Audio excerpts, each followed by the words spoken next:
Hello friends, welcome to Aryan classes. Aryan ક્લાસીસમાં તમારા બધાનું હાર્દિક સ્વાગત છે. વિદ્યાર્થીઓ, થેન્ક યુ વેરી મચ. તમારા બધાનો બહુ સારો સપોર્ટ અને સાથ સહકારથી મને મજા આવે છે વિડીયો બનાવવાની. તો તમે દરેકે દરેક વિદ્યાર્થી ચોથું ચેપ્ટર આપણે શરૂઆત કરી દીધી છે. જે વિદ્યાર્થી આ વિડીયો ફર્સ્ટ વાર જોવે છે તો તમને મારું એક સજેશન છે કે તમે લોકો સૌથી પહેલાં આપણા તત્વજ્ઞાનની અંદર ચેપ્ટર 4ના જે પહેલો વિડીયો છે જે મેં અપલોડ કરેલો છે તો 1થી લઈને જેટલા પણ વિડીયો અપલોડ કરેલા છે આ વિડીયોના પહેલાંના, તો એને તમે પહેલાં જોઈ લેજો અને કમ્પ્લીટ કરી અને પછી આ વિડીયો જોજો. કારણ કે આપણું ચેપ્ટર 4 એ થિયરી બેઝ છે. તમને પહેલી થિયરી આવડતી હશે, એના પછી સ્ટેપ બાય સ્ટેપ તમે ચેપ્ટર ભણશો તો ચેપ્ટરમાં ખબર પડશે. વચ્ચેથી તમે વિડીયો જોશો તો ખબર પડશે નહીં. બીજું, હું 100% તમને ગેરંટી આપું છું કે તમે એક વિડીયોને વ્યવસ્થિત જોઈ અને તૈયાર કરશો તો તમે આ ચેપ્ટરની અંદરથી જે 10 માર્ક્સનું પોર્શન છે, આ ચેપ્ટરનો ગુણભાર છે 10 માર્ક્સનો, તો 10 માર્ક્સમાંથી તમારો 1 માર્ક્સ નહીં કપાવવા દો એટલો મને મારા ઉપર વિશ્વાસ છે. પણ તમને તમારી ઉપર વિશ્વાસ હોવો જોઈએ કે તમે આ ચેપ્ટરને વ્યવસ્થિત થિયરી બેઝ છે તો વ્યવસ્થિત તૈયાર કરો. અને હું એવું ભણાવું છું કે તમને એવું કોઈ જગ્યાએ એવું લાગશે જ નહીં કે તમને ખબર ના પડી કે તમને નથી આવતું.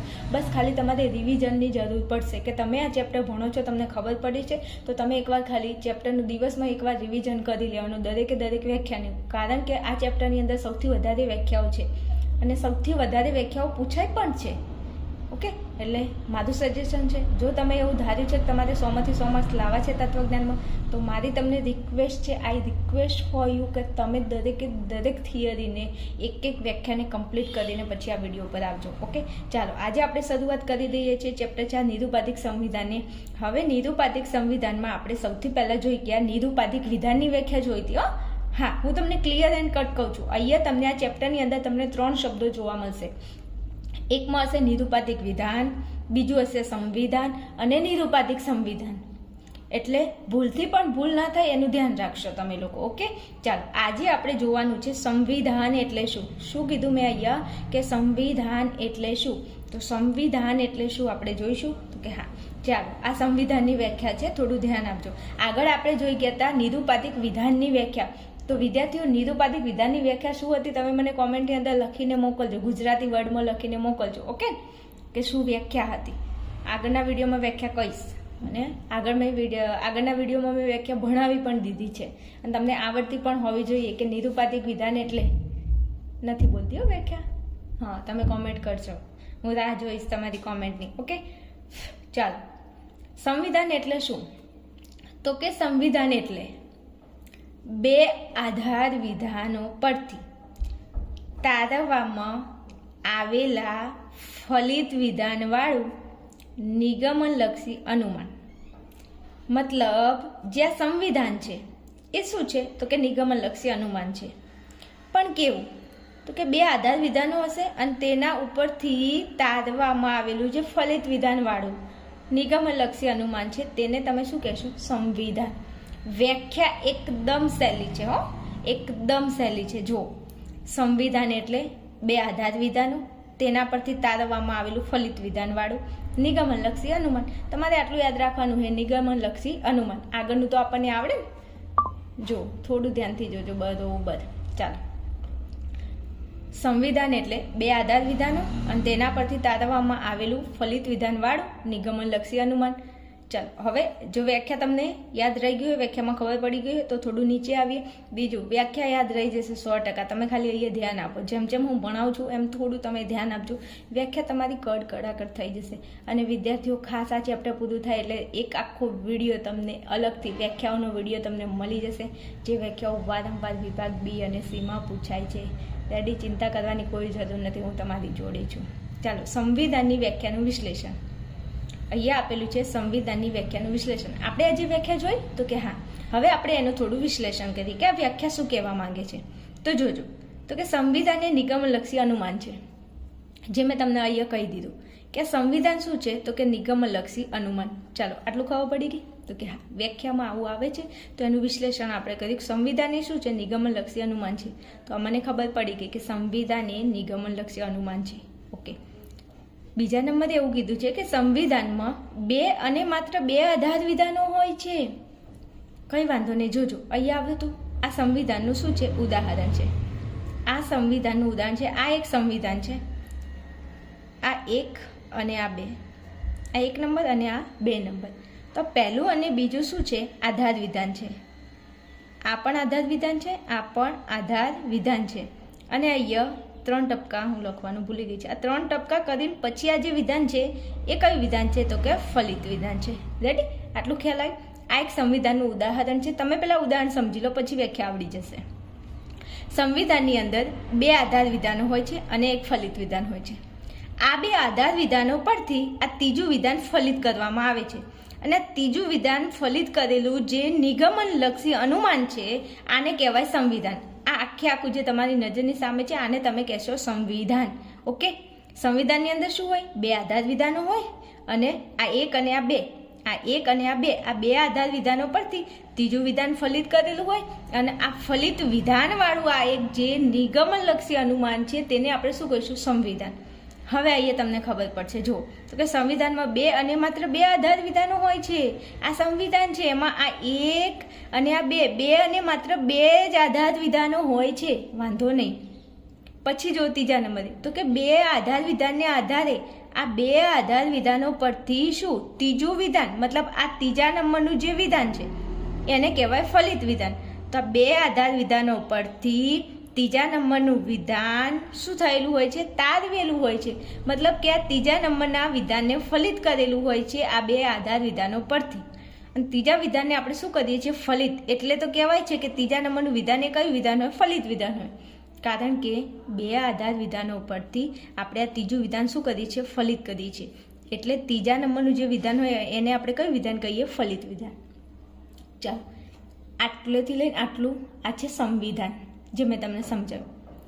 હવે ફરી સમજાવી દઉં એકવાર. આ આખું છે સંવિધાન. ઓકે? ઓકે. હવે તમારે સંવિધાનની વ્યાખ્યા બોલવી છે. તો તમે વ્યાખ્યા કેવી રીતે બોલો? તો પહેલાં એક બેઝિક વસ્તુ યાદ રાખો કે આ આખું છે સંવિધાન. સંવિધાનમાં કેટલા આધાર વિધાનો હોય? તો કે 2. આ 1 નંબર, બીજો નંબર. આ 2 આધાર વિધાનો હોય સંવિધાનમાં. અને આ ત્રીજા નંબરનું વિધાન હોય એને કહેવાય ફલિત વિધાન. પહેલું વિધાન હોય એને આધાર વિધાન કહેવાય, બીજું વિધાન હોય એને આધાર વિધાન કહેવાય, અને ત્રીજા નંબરનું વિધાન હોય એને ફલિત વિધાન કહેવાય. તો કે આને ફલિત વિધાન કેમ કહેવાય છે? તો કે 2 આધાર વિધાનો પરથી આ ત્રીજા નંબરનું વિધાન ફલિત કરવામાં આવે છે. અને આ ફલિત વિધાનવાળું આ એક શું છે? નિગમનલક્ષી અનુમાન છે. થઈ ગઈ સંવિધાનની વ્યાખ્યા? એનું વિશ્લેષણમાં ખબર પડી ગઈ કે સંવિધાન એ શું છે? નિગમનલક્ષી અનુમાન છે. સંવિધાનમાં 2 અને માત્ર 2 આધાર વિધાનો હોય છે. જો અહીંયા કીધું છે કે સંવિધાન એટલે 2 આધાર વિધાનો પરથી તારવવામાં આવેલા ફલિત વિધાનવાળું નિગમનલક્ષી અનુમાન. ત્રીજા નંબરનો મુદ્દો જુઓ તો કે 2 આધાર વિધાનને આધારે આ 2 આધાર વિધાનો પરથી ત્રીજું વિધાન એટલે આ ત્રીજા નંબરનું વિધાન ફલિત વિધાન શું કરેલું છે? તારવેલું છે. આ વિધાન ક્યાંથી તારવ્યું? તો કે આ બંને ઉપરથી. અને આ બંને કોણ છે? આધાર વિધાનો. તો અહીં લખ્યું છે જો 2 આવી. કોણ 2 આવી? નથી આવી. આવીનો મતલબ થાય છે આધાર વિધાન. તો આ બંને આધાર વિધાનો પરથી આ ફલિત વિધાન ત્રીજા નંબરનું વિધાન શું કરેલું છે? તો કે તારવેલું છે. ચાલો, સંવિધાનમાં ખબર પડી ગઈ. I hope is clear. તમને ખબર પડી ગઈ છે. ના પડી હોય તો ફરી વિડીયોને રિવાઇઝ કરીને થોડો જોઈ લેજો. ફરી એકવાર વ્યાખ્યા સમજાવી દઉં. સંવિધાન એટલે 2 આધાર વિધાનો પરથી તારવવામાં આવેલા આ ફલિત વિધાનવાળું નિગમનલક્ષી અનુમાનને સંવિધાન કહે છે. થઈ ગયું? સંવિધાનમાં ખબર પડી ગઈ? ચલો, હવે જો તમને સંવિધાન આવડી ગયું હોય તો હું થોડું આગળ જાઉં. આપણે આગળનો ટોપિક કન્ટિન્યુ કરીએ. ચલો, હવે નીચે મેં તમને અહીંયા હવે આપણા ચેપ્ટરની શરૂઆત થાય છે. અભી તક हमने जो देखा वो तो ट्रेलर था. પિક્ચર की શરૂઆત તો અબ હોતી હૈ મેરે દોસ્ત. અને હવે જે પિક્ચર શરૂ થાય છે એમાં મજાને મજા છે. જો વ્યાખ્યાઓ આવડે ને તો ચેપ્ટર ભયો. ચાલો હવે શરૂઆત કરીએ. જે આપણા ચેપ્ટરનું નામ છે શું? निरुपाधिक संविधान. क्या किया जाए? इसको छोड़ दिया जाए या तैयार किया जाए? तो हम बोलेंगे कि इसको तैयार किया जाए और ऐसे तैयार करेंगे कि 10 मार्क्स हमारे हाथ में से निकल नहीं पाएंगे. ओके, ચાલો શરૂઆત કરીએ. નિરુપાધિક સંવિધાન. હવે નિરુપાધિક સંવિધાનની પહેલાં આપણે જોઈશું વ્યાખ્યા. ઓકે, બીજું જો આ સંવિધાન હતું અને અહીંયા છે નિરુપાધિક સંવિધાન. ફરક એટલો જ છે કે આપણે સંવિધાન જોઈ ગયા, આગળ ખાલી છે નિરુપાધિક સંવિધાન. એકલા સંવિધાનની વ્યાખ્યા પૂછાય તો મેં તમને આગળ સમજાવી એ લખશો, પણ નિરુપાધિક સંવિધાનની વ્યાખ્યા પૂછાય તો તમે આ લખજો. ઓકે છે? ઓકે, ચાલો હવે નિરુપાધિક સંવિધાનની વ્યાખ્યા સમજાવું છું. અહીંયા તમને કીધું છે કે નિરુપાધિક સંવિધાન એટલે જેમાંના પ્રત્યેકનો 2 વાર ઉલ્લેખ હોય તેવા 3 અને માત્ર 3 જ પદોના બનેલા 3 નિરુપાધિક વિધાનોવાળું નિગમનલક્ષી અનુમાન. જો સંવિધાનમાં પણ નિગમનલક્ષી અનુમાન છેલ્લે કીધું હતું અને ફલિત વિધાનમાં પણ નિગમનલક્ષી અનુમાન કીધું હતું. વાંધો નહીં. એ બેન, આટલી બધી વ્યાખ્યા અમારે કેવી રીતે યાદ રાખવી? અમે કેટલા માસૂમ છીએ, અમે કેટલા ભોળા ભાડા છીએ, આટલું બધું અમને યાદ રહે તો કંઈ વાંધો નહીં. ના યાદ રહે તો હું શું કરવા તમને ભણાવું છું? એટલા માટે તો ભણાવું છું કે તમને યાદ રહી જાય. જો વ્યાખ્યા શીખવી હોય તો એનું વિશ્લેષણ આવડવું જોઈએ. જો વિશ્લેષણ આવડે તો વ્યાખ્યા આવડે, અને વ્યાખ્યા આવડે તો વિશ્લેષણ આવડે. વિશ્લેષણ સમજી લે ને એટલે વ્યાખ્યા આવડી જશે. અને તોય વ્યાખ્યા ના આવડે ને તો વાંધો નહીં, નીચે ભણાવી દઉં ને 3 પદો એટલે 100% આવડી જશે. તમે મારી પર વિશ્વાસ રાખો બસ. હું તમારો વિશ્વાસ ક્યારે નહીં તોડું. અને વિશ્વાસ એક વખત કરવાની ચીજ છે. જો એક વખત તૂટી જાય તો બીજી વખત આપણી ઉપર કોઈ વિશ્વાસ ના કરે. પછી એ સંબંધો હોય કે ચાહે XYZ હોય. ચાલો હવે જોજો તો કે નિરુપાધિક સંવિધાનની વ્યાખ્યાનું વિશ્લેષણ. નિરુપાધિક સંવિધાન હશે એ 3 નિરુપાધિક વિધાનોનું બનેલું હશે. નિરુપાધિક સંવિધાન એ 3 નિરુપાધિક વિધાનોનું બનેલું છે. આપણે આગળ જોયું, અહીંયા થોડું નીચે જો તમને બતાવું, 1, 2 અને 3. પણ આ સર્વ કુદરતી સંપત્તિ ઉપયોગી છે. તો આ આખું એક શું છે તો કે નિરુપાધિક વિધાન છે. સર્વ વૃક્ષો કુદરતી સંપત્તિ છે તો આખું એક નિરુપાધિક વિધાન છે. સર્વ વૃક્ષો ઉપયોગી છે તો આખાને તમે કહેશો નિરુપાધિક વિધાન. જે આપણે સૌથી પહેલા વિડીયોમાં જોઈ ગયા કે નિરુપાધિક વિધાન એટલે કશાકના વિશે કશીક બિનશરતી માહિતી આપતું વિધાન. તો જો આ છે સંવિધાન, આખું છે સંવિધાન. આ 3 અહીંયા જો 3 વિધાનોનું બનેલું છે. આ પહેલું વિધાન, આ બીજું વિધાન, ત્રીજું વિધાન. પણ આને એકલું વિધાન ના કહેવાય, એને તમે કહેશો નિરુપાધિક વિધાન. આ 3 નિરુપાધિક વિધાનો છે એટલે આ સંવિધાન શેનું બનેલું છે તો કે 3 નિરુપાધિક વિધાનોનું. બીજું, નિરુપાધિક સંવિધાનમાં 3 અને માત્ર 3 જ પદો હોય છે. અહીંયા કહે છે તમને કે સંવિધાન, આ સંવિધાન છે, આમાં કેટલા પદો હશે? 3. ટૂંકમાં સમજાવું તો સંવિધાનમાં 3 વિધાનો હશે અને 3 પદો હશે. સમજી ગયા? હેલો, આટલું સહેલું હતું પહેલાં ના કહી દો તો મારે તમને વ્યવસ્થિત સમજાવવું પડે ને. નિરુપાધિક સંવિધાનમાં 3 વિધાનો હશે, 3 નિરુપાધિક વિધાનો હશે અને સંવિધાનમાં 3 અને માત્ર 3 જ પદો હશે. 2 વસ્તુ ક્લિયર? નિરુપાધિક સંવિધાનમાં 3 વિધાનો હશે અને 3 જ પદો હશે. 3 વિધાનો હશે, 3 પદો હશે. 3 વિધાનો હશે, 3 પદો હશે. થઈ ગયું? હા. હવે એમાં આવતા જે 3 પદો છે એ 3 પદોનો 2 વાર ઉલ્લેખ થયેલો હશે. મતલબ જે આ 3 પદો છે એ સંવિધાનમાં કેટલી વખત આવશે? 2 વાર આવશે. 2 વાર તેનો શું થયેલો હશે? ઉલ્લેખ થયેલો હશે. જુઓ, અને આમે જે તમને સમજાવ્યું વ્યાખ્યા એ જ છે. જો સૌથી પહેલાં નિરુપાધિક સંવિધાનમાં શું હશે તો કે 3 નિરુપાધિક વિધાનો હશે. 3 અને માત્ર 3 જ પદો હશે. 3 વિધાનો હશે, 3 પદો હશે અને આ જે 3 પદો છે એ સંવિધાનમાં કેટલી વાર આવશે તો કે 2 વાર આવશે. ક્લિયર? હવે વ્યાખ્યા જોઈએ. હવે આવડશે વ્યાખ્યા? તો કે નિરુપાધિક સંવિધાન એટલે જેમાંના પ્રત્યેકનું, પ્રત્યેક એટલે પ્રત્યેક પદનું, અહીંયા લખ્યું નથી, તમારી ટેક્સ્ટ બુકમાં આપેલું નથી, પણ હું તમને સમજાવવા માટે કહું છું. જો નિરુપાધિક સંવિધાન એટલે જેમાંના પ્રત્યેક પદનું, જો આ પ્રત્યેક પદ, જો 3 પદો એટલે દરેક પદનો 2 વાર શું થયેલો હશે? ઉલ્લેખ થયેલો છે. તો જો અહીંયા કીધું કે 3 પદોનો 2 વાર ઉલ્લેખ થયેલો છે. અહીંયા જો નિરુપાધિક સંવિધાનમાં જે પદો હશે 3 પદો એમનો કેટલી વાર? 2 વાર ઉલ્લેખ. તો જો 3 પદોનો કેટલી વાર? 2 વાર ઉલ્લેખ થયેલો હોય તેવા 3 પદો ના બનેલા. હવે એમ કીધું કે અહીંયા કેટલા પદો હશે તો કે 3 પદો અને તેમનો ઉલ્લેખ કેટલી વાર હશે? 2 વાર. તો પ્રત્યેક પદનો 2 વાર ઉલ્લેખ હશે અને આ જે 3 પદો છે એ 3 પદોનું બનેલા કેટલા વિધાનો તો કે 3 નિરુપાધિક વિધાનો વાળું આ શું છે? નિગમનલક્ષી અનુમાન. આ 3 નિરુપાધિક વિધાનો છે એ 3 પદોના બનેલા હશે અને આ જે 3 પદો હશે એમનો ઉલ્લેખ કેટલી વાર હશે? 2 વાર હશે. બસ વ્યાખ્યા આટલું કહેવા માંગે છે કે 3 વિધાનો હશે, એમાં 3 પદો હશે અને 3 પદોનો ઉલ્લેખ 2 વાર હશે. આ વ્યાખ્યા છે. જો ફરી સમજાવી દો. તો કે સંવિધાનમાં પ્રત્યેક પદનો 2 વાર ઉલ્લેખ હશે તેવા 3 પદોના બનેલા આ વિધાનો વાળું નિગમનલક્ષી અનુમાન. પ્રત્યેક પદનો 2 વાર ઉલ્લેખ હશે અને આ જે 3 પદોનું બનેલું જે 3 નિરૂપાધિક વિધાનો છે તો આ નિરૂપાધિક વિધાનો વાળું નિગમનલક્ષી અનુમાનને તમે કહેશો નિરૂપાધિક સંવિધાન. વિશ્લેષણ સમજાયું, વ્યાખ્યા સમજાઈ. વ્યાખ્યાને તમે 2 વાર લખીને તૈયાર કરશો તો આવડી જશે. બાકી સમજણ જો વ્યાખ્યાને સમજશો તો આવડશે, ગોખશો તો નહીં આવડે મારી ભાષામાં. જો અહીંયા જો આ શું છે તો કે 3 નિરૂપાધિક વિધાનો. આ 3 વિધાનો શેના બનેલા છે તો કે 3 પદોનો. તો જો 3 પદોના બનેલા 3 નિરૂપાધિક વિધાનો. આ 3 નિરૂપાધિક વિધાનો છે એ 3 પદોના બનેલા છે. આ 3 નિરૂપાધિક વિધાનો 3 પદોના બનેલા 3 નિરૂપાધિક વિધાનો વાળું જે નિગમનલક્ષી અનુમાન છે તેને કહેવાય સંવિધાન. ઓકે, ખબર પડી ગઈ?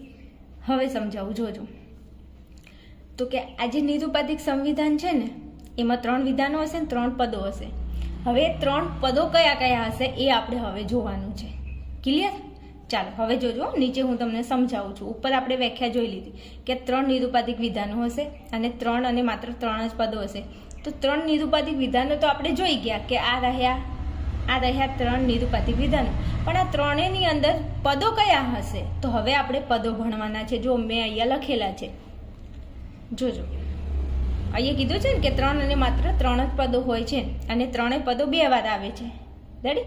તો હવે આ જે 3 પદો કયા છે એ આપણને ક્યાં ખબર છે તો હવે આપણે જોઈ લઈએ.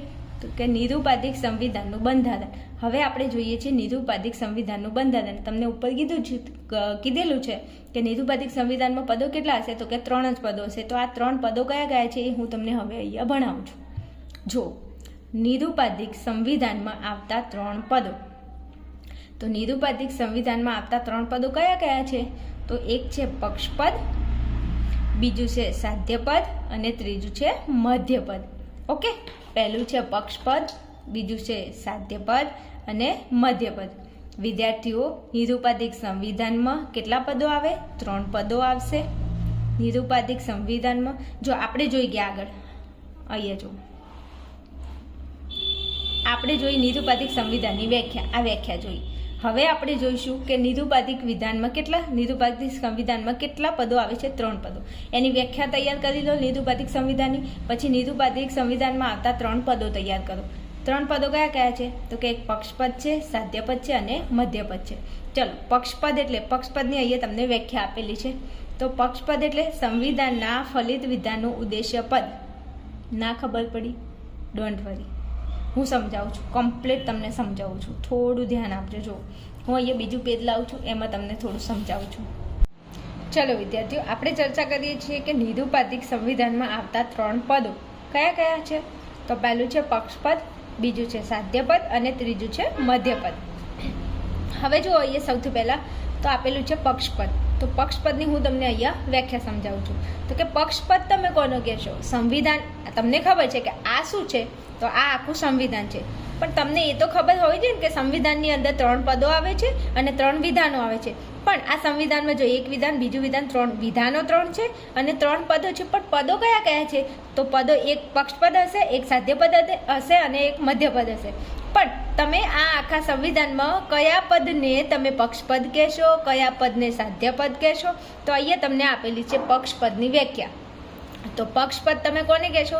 તો જો પક્ષપદની વ્યાખ્યા તમને આપેલી છે કે સંવિધાનના ફલિત વિધાનનું ઉદ્દેશ્ય પદ તેને કહેવાય પક્ષપદ. સંવિધાન, એનું ફલિત વિધાન અને એનું ઉદ્દેશ્ય પદ. તો જો આ છે એક આખું સંવિધાન. હવે સંવિધાનમાં આ પહેલું અને આ બીજું આ બંને આધાર વિધાનો છે અને 3 ટપકા કરીને પછી ત્રીજા નંબરનું જે વિધાન હોય એને કહેવાય ફલિત વિધાન. ઓકે, ખબર પડી? તો જો અહીંયા એમ જ કીધું છે તમને કે સંવિધાનનું ફલિત વિધાન. તો આ આખું સંવિધાનના આ પહેલું બીજું એ આધાર વિધાનો, ત્રીજા નંબરનું એનું ફલિત વિધાન. તો સંવિધાનનું જે આ ફલિત વિધાન છે અને આ ફલિત વિધાન આ આખું વિધાન ફલિત વિધાન છે અને આ આખા વિધાનના ફલિત વિધાનનું ઉદ્દેશ્ય પદ. અને ઉદ્દેશ્ય પદ હંમેશા ક્યાં હોય તો કે આગળ હોય. તો આ જે ઉદ્દેશ્ય પદ છે આ જે ઉદ્દેશ્ય પદ છે એને કહેવાય પક્ષપદ. વાતમાં ખબર પડી વિદ્યાર્થીઓ? જો આ અમદાવાદી એ ઉદ્દેશ્ય પદ પણ છે ને આ ઉદ્દેશ્ય પદને જ કહેવાય પક્ષપદ. ઓકે, જો વ્યાખ્યા પણ એ છે કે સંવિધાન એટલે આ આખે આખું સંવિધાન, એનું ફલિત વિધાન એટલે આ આખે આખું ફલિત વિધાન, અને ફલિત વિધાનનું કયું પદ? ઉદ્દેશ્ય પદ. અને ઉદ્દેશ્ય પદ ક્યાં હોય? તો ઉદ્દેશ્ય પદ હંમેશા ફલિત વિધાનના આગળ જે પહેલું પદ હોય એને તમે કહેશો ઉદ્દેશ્ય પદ. એટલે ઉદ્દેશ્ય પદ એ જ તમારું પક્ષ પદ. ઓકે, ખબર પડી ગઈ આટલી? ચલો હવે બીજા નંબરનું પદ.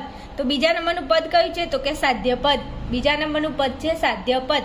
હવે સાધ્ય પદની વ્યાખ્યા પક્ષપદની વ્યાખ્યા જેવી છે કે સંવિધાનના ફલિત વિધાનનું વિધેય પદ.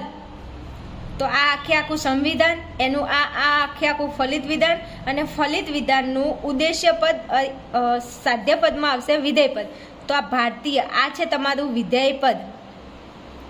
આને શું કહેવાય? વિધેય પદ. ઓકે, જો આ છે ઉદ્દેશ્ય પદ અને આ છે વિધેય પદ. તો અહીંયા તમને કીધું છે કે તમારું અહીંયા જે આ વિધેય પદ છે એ જ તમારું શું છે? સાધ્ય પદ. તો આ વિધેય પદ એ જ આપણું શું બની જશે? સાધ્ય પદ. ઓકે, ખબર પડે છે? ક્લિયર છે? હવે અહીંયા આવી જાઓ, થોડું સમજાવી દો. જો કોઈ પણ સંવિધાન હોય, આપણા ચોથા ચેપ્ટરનું કોઈ પણ સંવિધાન હોય તો સંવિધાનમાં પહેલું અને બીજું આધાર વિધાન હશે અને ત્રીજું હશે ફલિત વિધાન હશે. ફલિત વિધાનનું જે પહેલા નંબરનું જે પદ હશે એને કહેવાય ઉદ્દેશ્ય પદ. ઉદ્દેશ્ય પદને જ કહેવાય પક્ષપદ. બીજા નંબરનું હશે એને તમે કહેશો વિધેય પદ અને વિધેય પદને જ કહેવાય સાધ્ય પદ. ક્લિયર? આટલું જો તમને આવડી જાય તો આખું ચેપ્ટરમાં ભયો થઈ જાય. કેમ કે બસ છોકરાઓને આ જ નથી ખબર પડતી કે ઉદ્દેશ્ય પદ ક્યાં હોય, વિધેય પદ ક્યાં હોય, ઉદ્દેશ્ય પદને શું કહેવાય, વિધેય પદને શું કહેવાય. હવે તમારા મગજમાં એક વસ્તુ ક્લિયર થઈ ગઈ કે ઉદ્દેશ્ય પદને જ કહેવાય પક્ષપદ, વિધેય પદને જ કહેવાય સાધ્ય પદ. ઉદ્દેશ્ય પદ ક્યાં હોય? તો કે ફલિત વિધાનનું જે પહેલું પદ હોય એને ઉદ્દેશ્ય પદ કહેવાય. ફલિત વિધાનનું બીજા નંબરનું પદ હોય એને વિધેય પદ કહેવાય. વિધેય પદ એટલે સાધ્ય પદ, ઉદ્દેશ્ય પદ એટલે પક્ષપદ. હવે તમારે હું આપું એ ટ્રીક યાદ રાખવાની છે. શું? તો કે ઉપવિસા. કેવા આવું? ઉપવિસા. તો ઉ એટલે અહીંયા જો ઉ એટલે ઉદ્દેશ્ય પદ અને પ એટલે પક્ષપદ. મતલબ ઉદ્દેશ્ય પદ એટલે પક્ષપદ થાય. પછી અહીંયા છે વિસા. વી એટલે વિધેય પદ અને સા એટલે સાધ્ય પદ. ઓકે, તો ઉપવિસા યાદ રાખશો. ઉપવિસા ક્યાં હોય? ફલિત વિધાનમાં હોય. તો ફલિત વિધાનના ઉદ્દેશ્ય પદને પક્ષપદ કહેવાય, ફલિત વિધાનના વિધેય પદને સાધ્ય પદ કહેવાય. થઈ ગઈ બંનેની વ્યાખ્યા? જો વ્યાખ્યા એ છે પક્ષપદ એટલે સંવિધાનના ફલિત વિધાનનું ઉદ્દેશ્ય પદ. આ સંવિધાનના ફલિત વિધાનનું ઉદ્દેશ્ય પદને પક્ષપદ કહેવાય. સાધ્ય પદ એટલે સંવિધાનના ફલિત વિધાનનું વિધેય પદ. આ વિધેય પદને કહેવાય સાધ્ય પદ. આવડી ગઈ બંનેની વ્યાખ્યા? કેટલી સહેલી છે? તો તમે આટલી ટ્રીક યાદ રાખશો. ઉપવિસા, કારણ કે પરીક્ષામાં પ્રશ્ન પૂછાય છે કે સંવિધાનના ફલિત વિધાનના ઉદ્દેશ્ય પદને શું કહેવાય, એટલે છોકરાઓ સાધ્ય પદ લખીને આવે. અને એમ પ્રશ્ન પૂછાય કે સંવિધાનના વિધેય પદને શું કહેવાય, એટલે છોકરાઓ પક્ષપદ જવાબ લખીને આવે. પછી ક્યાંથી માર્ક્સ આવે? પછી એમ કહો છો કે તત્વજ્ઞાન આવડતું નથી, તત્વજ્ઞાનમાં માર્ક્સ નથી આવતા. શોધીથી તમે થોડી શોધીથી સાથે જવાબ લખો, થોડી ચોકસાઈ રાખો તો 100% તમારો જવાબ સાચો પડે. એટલે આટલું યાદ રાખશો. ઉપવિસા. ઉ એટલે ઉદ્દેશ્ય પદ, ઉદ્દેશ્ય પદને કહેવાય પક્ષપદ. વી એટલે વિધેય પદ, વિધેય પદને કહેવાય સાધ્ય પદ. ચલો આટલું તમને ખબર પડી ગઈ. તો હું આગળ જાઉં તો કે હા, બીજું એક વસ્તુ હંમેશા ક્લિયર રાખવાનું કે જે ફલિત વિધાન હોય એમાં પહેલું હોય ઉદ્દેશ્ય પદ જ હોય, બીજું હોય એ વિધેય પદ જ હોય. મતલબ પહેલું હોય એને પક્ષપદ કહેવાય, બીજું હોય એને કહેવાય સાધ્ય પદ. રેડી? ચાલો, બે પદ તો આપણને આવડી ગયા કે પક્ષપદ અને સાધ્ય પદ. તો ત્રીજા નંબરનું પદ કયું છે? તો કે ત્રીજા નંબરનું પદ છે મધ્યપદ. ત્રીજા નંબરનું પદ કયું છે? મધ્યપદ છે. હવે મધ્યપદની વ્યાખ્યા પહેલાં જોઈ લઈએ અને પછી હું તમને અહીંયા સમજાવું છું.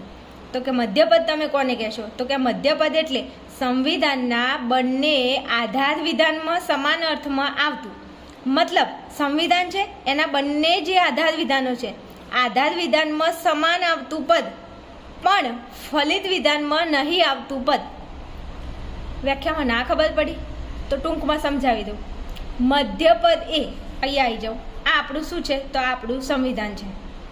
તો સંવિધાનના અંદર આ પહેલું, આ એક નંબર અને આ બીજો નંબર, આ એક અને બે, આ બંને શું છે? તો કે આધાર વિધાનો છે. આવી કોણ આવી?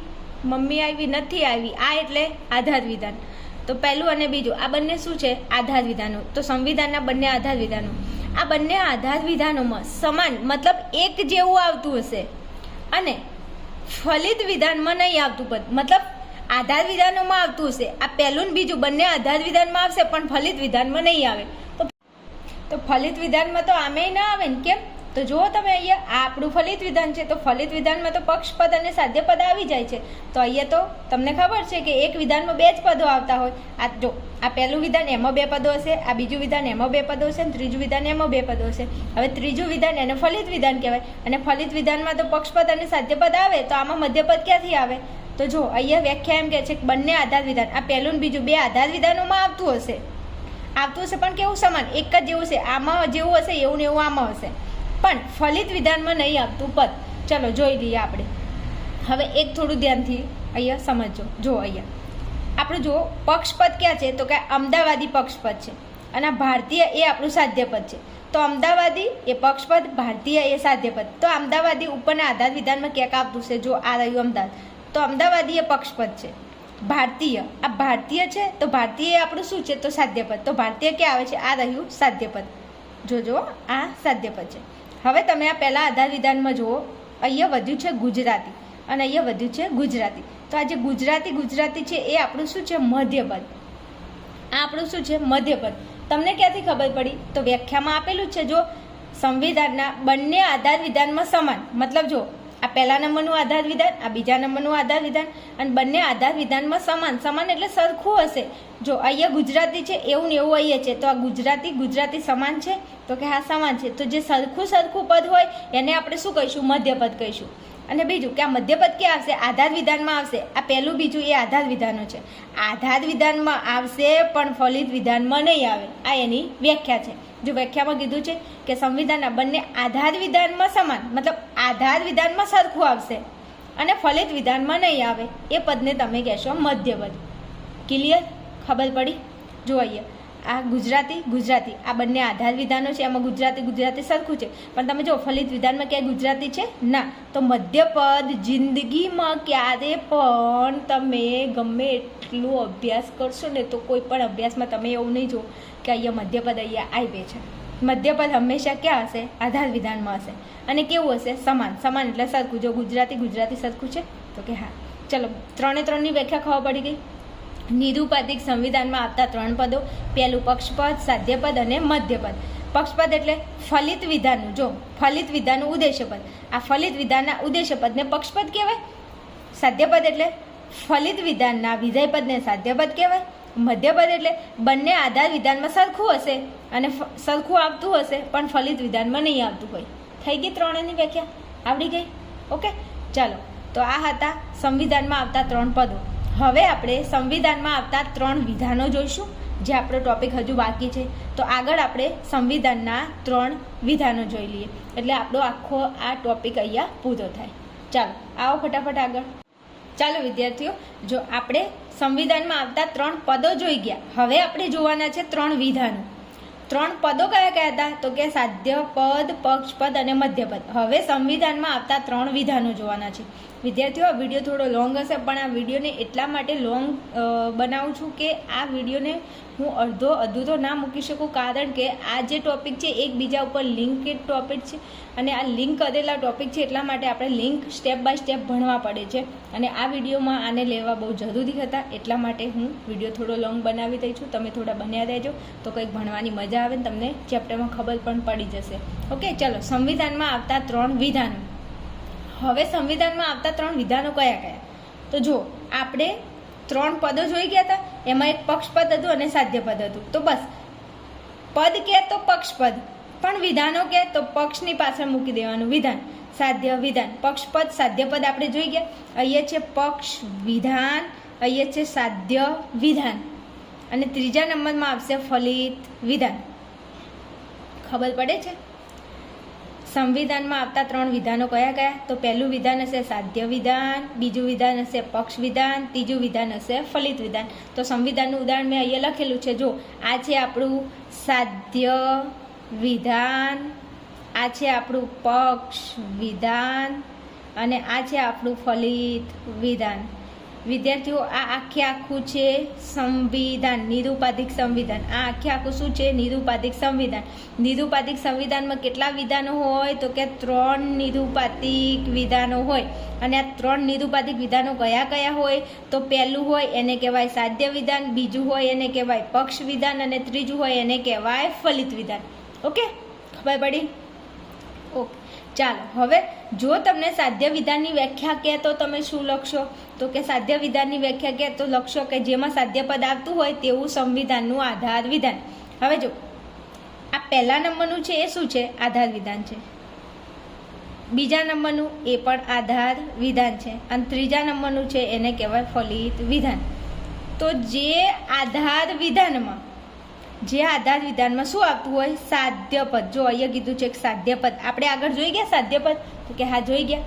તો જે વિધાનમાં સાધ્ય પદ આવતું હોય, જે વિધાનમાં વ્યાખ્યા સમજાવું છું, જે વિધાનમાં સાધ્ય પદ આવતું હોય એને કહેવાય સાધ્ય વિધાન. જે વિધાનમાં પક્ષપદ આવતું હોય એને કહેવાય પક્ષ વિધાન. આપણે આગળ જોઈ ગયા પક્ષપદ ને સાધ્યપદ. પક્ષપદ ને સાધ્યપદ હોય ગયા, ચાલો એ પહેલાં સમજી લઈએ. અહીં ધ્યાન આપો તો આપણને ખબર છે કે આ ફલિત વિધાન છે. ઓકે, ફલિત વિધાનનું ઉદ્દેશ્ય પદ મેં કીધું હતું ને, ઉપવિશા. ઉદ્દેશ્ય પદને કહેવાય પક્ષ પદ અને વિધેય પદને કહેવાય સાધ્ય પદ. ઓકે, આ છે આપણું સાધ્ય પદ. આ કાઠિયાવાડી આપણું પક્ષપદ છે અને આ ભારતીય એ આપણું સાધ્ય પદ છે. હવે તમે જુઓ પક્ષપદ એટલે કાઠિયાવાડી. કાઠિયાવાડી આવે છે કે તો આ રહ્યું કાઠિયાવાડી, તો આ આપણું પક્ષપદ ફરી થઈ ગયું. ભારતીય એ છે આપણું સાધ્યપદ, તો સાધ્યપદ ઉપર ક્યાં આવે છે? તો આ ભારતીય આ રહ્યું એ આપણું થઈ ગયું સાધ્યપદ. રેડી થઈ ગયું? તો કે હા આ આપણું છે સાધ્યપદ. તો જે વિધાનમાં સાધ્યપદ આવતું હોય એને કહેવાય સાધ્ય વિધાન. સાધ્યપદ આવતું હોય એને કહેવાય સાધ્ય વિધાન. પક્ષપદ આવતું હોય એને કહેવાય પક્ષ વિધાન. જો વ્યાખ્યા એ જ છે કે સાધ્ય વિધાનની વ્યાખ્યા શું થાય? તો જે વિધાનમાં સાધ્યપદ આવતું હોય એને તમે કહેશો સાધ્ય વિધાન અને જે વિધાનમાં પક્ષપદ આવતું હોય એને તમે કહેશો પક્ષ વિધાન. આ વિધાનમાં આવે છે સાધ્ય પદ તો એને આપણે કહીશું સાધ્ય વિધાન. આમાં આવે છે પક્ષપદ તો એને આપણે કહીશું પક્ષ વિધાન. અને ફલિત વિધાનની વ્યાખ્યા આપણે ભણવાની જરૂર ખરી? ભણી લઈએ, કારણ કે આ તો આપણને આવડે છે. પહેલા ચેપ્ટરથી આપણે ભણતા આવે છે કે ફલિત વિધાન કોને કહેવાય? તો સંવિધાનના બે આધાર વિધાનોમાંથી આ પહેલું આધાર વિધાન, આ બીજા નંબરનું આધાર વિધાન, આ બે આધાર વિધાનો પરથી ફલિત થતું ત્રીજું વિધાન. આ ત્રીજું વિધાનને આપણે ફલિત કર્યું, આ છે આપણું ફલિત વિધાન. આ વિધાનને આપણે ક્યાંથી ફલિત કર્યું? તો આ પહેલા નંબર અને બીજા નંબરના બે આધાર વિધાનો પરથી ત્રીજા વિધાનને ફલિત કરીએ તો એ વિધાનને કહેવાય ફલિત વિધાન. જે વ્યાખ્યાની અંદર તમને આપેલું છે કે સંવિધાનના બે આધાર વિધાનો, આ પહેલું અને આ બીજું, આ બંને છે આધાર વિધાનો, જેને તમે સાધ્ય વિધાન કહો, એકને પક્ષ વિધાન કહેવાય. આમ છે બંને આધાર વિધાનો, પણ જો તમે એમાં સ્પેસિફાઈ કરવા જાઓ તો પહેલા નંબરનું હોય એને કહેવાય સાધ્ય વિધાન, બીજા નંબરનું હોય એને કહેવાય પક્ષ વિધાન. હવે એવું કેમ? તો પહેલા નંબરમાં આવે છે સાધ્યપદ. સાધ્યપદ આવતું હોય એટલે એને સાધ્ય વિધાન કહેવાય, પક્ષપદ આવતું હોય એટલે તમે એને પક્ષ વિધાન કહી શકો. અને ફલિત વિધાન એટલે તો કે બંને આધાર વિધાનો પરથી ફલિત થતું ત્રીજું વિધાન એને કહેવાય ફલિત વિધાન. રેડી? કેટલી સરસ મજાની વ્યાખ્યાઓ છે અને આ વ્યાખ્યાઓ પરીક્ષામાં વિભાગ બીમાં પૂછાય, પછી આવડે નહીં, 1 માર્ક્સ તમારો મફતમાં જતો રહે. હવે તમને એક નીચે એક લાક્ષણિકતા તમારે ભણવાની છે. કઈ લાક્ષણિકતા? તો કે માન્ય રૂપવાળા સંવિધાનની લાક્ષણિકતા. તો કે સંવિધાન કેવું હોવું જોઈએ, એનું માન્ય રૂપ શું હોવું જોઈએ. તો હું તમને શોર્ટ એન્ડ સ્વીટમાં સમજાવી દઉં. તો કે કોઈ પણ સંવિધાન હોય એને તમે માન્ય રૂપવાળું ક્યારે કહી શકો? તો એ સંવિધાનની અંદર પહેલાં સાધ્ય વિધાન આવતું હોય, પછી એમાં પક્ષ વિધાન આવતું હોય અને ત્રીજા નંબરે ફલિત વિધાન આવતું હોય તો તમે એને માન્ય રૂપવાળું સંવિધાન કહી. માન્ય રૂપવાળા સંવિધાનમાં ત્રણેય નિરુપાધિક વિધાનો કેવા હશે? માન્ય રૂપવાળા હશે. તો માન્ય રૂપવાળા એટલે કેવા? તો કે માન્ય રૂપવાળા સંવિધાનમાં પ્રથમ જે હશે એને તમે સાધ્ય વિધાન જ કહેશો. મતલબ આ જે પ્રથમ છે એને તમારે શું કહેવાનું? તો કે એને અમારે સાધ્ય વિધાન જ કહેવાનું. બીજું જે હશે એ તમારું પક્ષ વિધાન જ હશે અને ત્રીજું જે હશે એ તમારું ફલિત વિધાન. એમ ત્રણેય વિધાનો કેવા હશે? ક્રમમાં ગોઠવેલા હશે. મતલબ અહીંયા મેં તમને કીધું પહેલું વિધાન એ સાધ્ય વિધાન હશે, બીજું વિધાન પક્ષ વિધાન હશે અને ત્રીજું વિધાન હશે એ ફલિત વિધાન જ હશે. તો જો સંવિધાન માન્ય રૂપવાળું હશે તો હંમેશા એનો ક્રમ આવી રીતે જ હશે. મતલબ ત્રણ વિધાનો કેવા હશે? તો કે ક્રમમાં ગોઠવેલા હશે. એટલા માટે તો મેં કીધું પહેલું વિધાન હોય એને સાધ્ય વિધાન કહેવાય, બીજું વિધાન હોય એને પક્ષ વિધાન, ત્રીજું વિધાન હોય એને ફલિત વિધાન. સાધ્ય વિધાનની વ્યાખ્યા શું થાય? તો કે સાધ્ય વિધાન એટલે જેમાં સાધ્ય પદ આવતું હોય એને સાધ્ય વિધાન કહેવાય, જેમાં પક્ષ પદ આવતું હોય એને પક્ષ વિધાન કહેવાય અને ફલિત વિધાન એટલે તો કે બંને આધાર વિધાનો પરથી તારવવામાં આવેલું ત્રીજું વિધાન એને કહેવાય ફલિત વિધાન. થઈ ગઈ આપણી વ્યાખ્યા. મેં એકદમ મસ્ત સરસ મજાનું શીખવાડ્યું છે, સમજાવ્યું છે. હવે તમારા ઉપર ડિપેન્ડ કરે છે કે તમે વિડીયોને સ્કીપ ના કરતા હોય તો 100% તમને આવડી જશે, પણ જો વિડીયો સ્કીપ કરશો તો આવડશે નહીં. ઓકે, ચાલો આગળના વિડીયોની અંદર આપણે બીજી થિયરી જોઈ લઈશું ને એના પછી આપણો સ્વાધ્યાય 4 આપણે જોઈ લઈશું. સ્વાધ્યાય 4નો જે બીજા નંબરનો પ્રશ્ન છે જેમાં 40 સંવિધાન તમને આકૃતિ ભેદ અને પ્રમાણે આપેલું છે, તો આપણે એના ઉપર પછી જઈશું. એના પહેલાં તમે આ વિડીયોને કમ્પ્લીટ જોઈ અને તૈયાર કરી લેજો. ઓકે, ચલો મળીએ આપણે નેક્સ્ટ વિડીયોમાં. ત્યાં સુધી જોતા રહો આર્યન ક્લાસીસ. જય હિન્દ, જય ભારત.